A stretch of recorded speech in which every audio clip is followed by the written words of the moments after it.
Naku, Risa Ontiveros. Napakanta ni Atty. Harry Roque ng Di Oras. Todo kaipalan ang pinakita niya sa Senado. Hindi marunong tumanggap ng pagkakamali.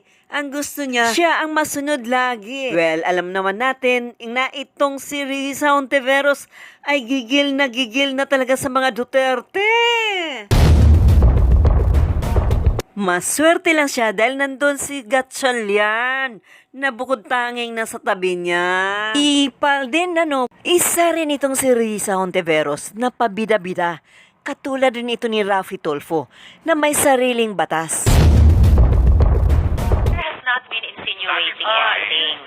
The chair and the members of the committee have been asking questions based on the sworn testimonies of PAGCOR Chair Tenco, Attorney Fernandez of PAGCOR, and other resource persons.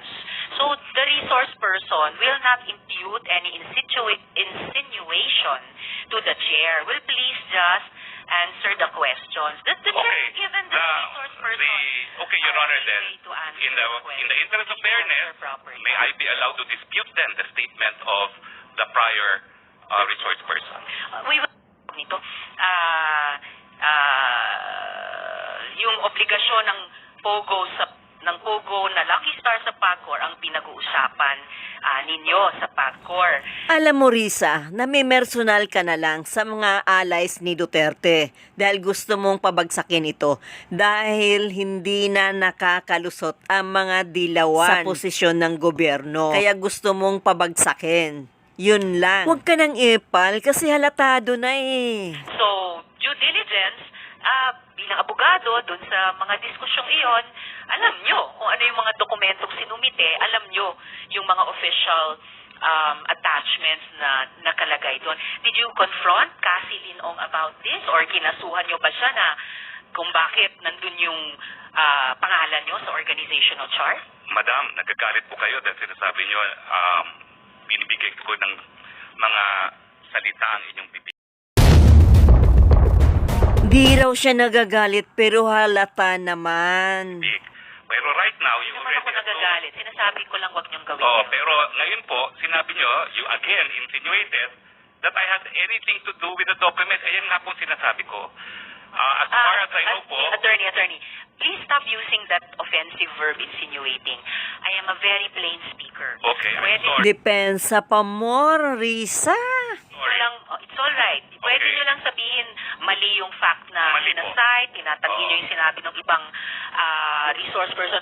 4 na taon na po itong investigasyon. Halos wala na pong nag-insinuate kasi dire-diretso na pong mag-usap. Okay, so please tell the committee, kinonfront nyo ba si Cassie Linong or kinasuhan nyo ba siya bakit nandyan yung pangalan nyo sa organization? Well, unang-una po, nalaman ko lang na nandun ang aking pangalan nung nag-hearing po last time dito na sinabi ni Chairman Altenco.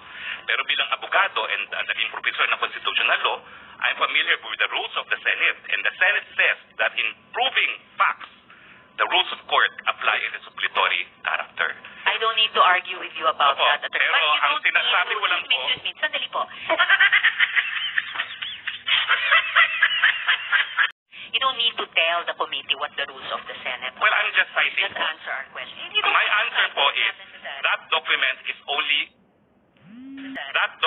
is only evidence of its existence.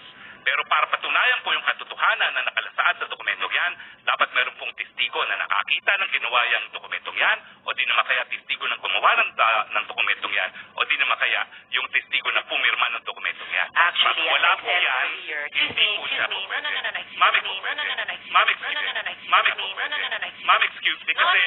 excuse me.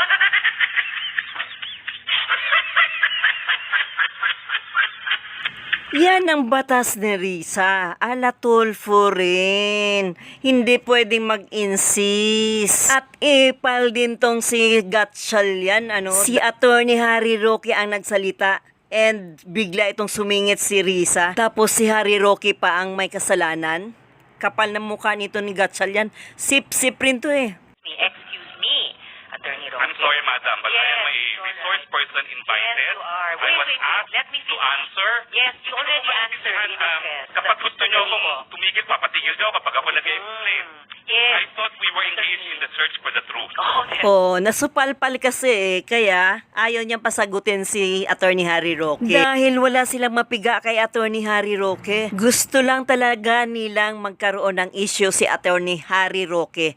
Dahil si Attorney Harry Roque ay alay ni Duterte. Yun lang. Definitely we are. Attorney Roque, what I am saying, yes, and Sherwin. Attorney Roque, please be reminded to respect the chairperson. I'm very respectful, Madam Chair. Paano respectful na nagsasalita siya? Sinasabayan mo siya. I apologize, Senator Gatchalian. One more, I apologize. I will cite you in contempt. Ayan, kampi-kampihan na yan sila. Isa rin tong manggagamit si Sherwin If Gatchalian. you disrespect the chair. Alright, balikan ko po yung mga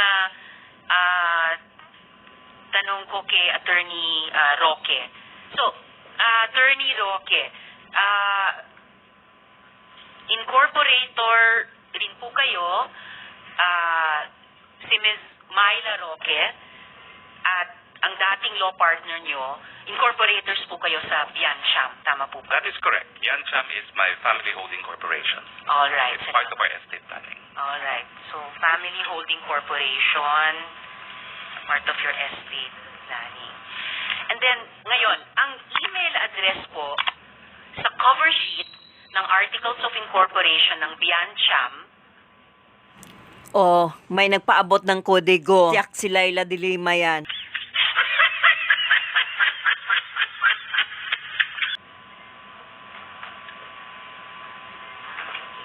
alright, so, verbally i-redact ko na lang, hindi ko na lang babanggitin yung email address.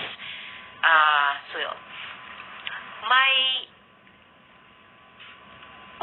isang observation sa kaninang pagtatanong, may layers ng ownership ang kumpanya ang bahay, pero lumalabas na kayo rin ito. Well, I've never denied that, and that's why I said that I have an interest in that house. But it has to be emphasized na for purposes of search warrants, they have to specify the registered owner ng bahay. Kaya nga po, una-una, dinideny ko po na na-raid yung bahay ko, dahil wala pong search warrant doon sa nangyari. Ang meron lang po, mission order at pagka-aresto ng Bureau of Immigration sa dalawang Chinese nationals. So, mission order po ang nag-cover ng raid. Hindi po raid. Apprehension po. Kasi ang raid po, wala pong search warrant at may abogado naman po yung mga foreigners na nakatira ron, hindi po sila pinapasok because under the Constitution and the Bill of Rights apply also to foreigners, hindi po sila po pwedeng pumasok na walang search warrant. Oh, ano na Hontiveros? Hindi mo pa rin titigilan si Attorney Harry Roque? Alam namin ang mga motibo nyo. Enough is enough na ang mga dilawan.